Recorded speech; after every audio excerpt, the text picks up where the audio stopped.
Imagine you are a British commander in 1780. Charleston has fallen. Camden has delivered another major victory. On paper, Britain's southern strategy appears to be working exactly as planned. Many officers believe the war in the South was nearly won. So why, only months later, would that same strategy begin to unravel? Most people assume the answer lies with George Washington or the Continental Army. But the real answer is far less familiar. Britain's greatest weakness in the South was not a shortage of soldiers. It was a failure to provide the leadership needed to turn Loyalist support into lasting military success. When British planners shifted their attention south, they did so with a clear expectation. Thousands of Loyalists were believed to be waiting for the opportunity to openly support the crown. Once British regulars secured key cities like Charleston, Loyalists would supposedly defend the countryside, protect supply lines, and isolate Patriot resistance. It was a logical strategy. Loyalists certainly existed throughout the Carolinas and Georgia. Many remained deeply committed to the British Empire. But there was a major difference between possessing political support and transforming that support into an effective fighting force. Many Loyalists lacked weapons, formal military training, experienced officers, and consistent protection. Instead of becoming a reliable extension of British power, they were often left vulnerable to Patriot militia operating throughout the backcountry. This is where leadership became the decisive issue. British commanders generally trusted professional soldiers far more than militia or provincial units. Many viewed irregular warfare as secondary to traditional European battlefield tactics.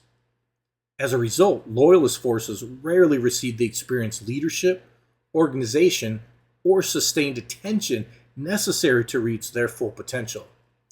There were important exceptions. Lieutenant Colonel Bannister Tarleton commanded the British Legion aggressively and often achieved impressive tactical successes. His record demonstrated that Loyalist formations could fight effectively when properly organized and led. Unfortunately for Britain, officers like Tarleton were the exception rather than the rule. Elsewhere, local Loyalist leaders struggled with recruitment, logistics, discipline, and maintaining authority in divided communities. Britain expected these men to hold entire regions while providing them with only limited resources. The consequences became unmistakable at King's Mountain. Major Patrick Ferguson had been ordered to recruit Loyalists and secure Britain's western flank. Confident in his position, he established his force atop King's Mountain.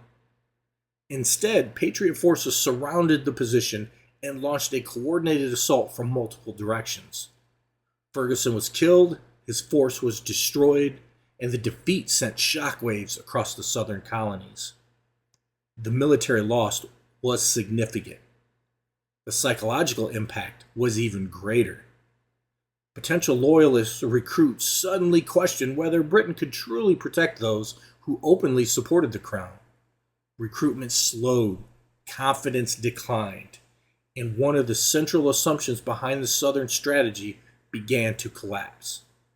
Britain did not lose the American South simply because Patriots fought harder, nor did it lose because Loyalists refused to fight. Many Loyalists were willing to risk everything for the crown. The greater failure was Britain's inability to provide those supporters with the leadership, organization, and sustained military backing required to transform local loyalty into strategic victory. History reminds us that successful strategy depends not only on good ideas, but on capable leadership to bring those ideas to life. History matters because people matter. Thank you so much for watching. If you enjoyed today's story, I'd really appreciate if you would like this video and subscribe to HMS History with Michael Stroud. Those simple actions make a tremendous difference in helping YouTube recommend those often overlooked stories to more people who love history. If you'd like even more, be sure to visit michaelgstroud.com, where you can subscribe to the HMS Monthly Dispatch, my free monthly newsletter featuring behind-the-scenes research, upcoming projects, and exclusive historical insights. Until next time, history matters because people matter.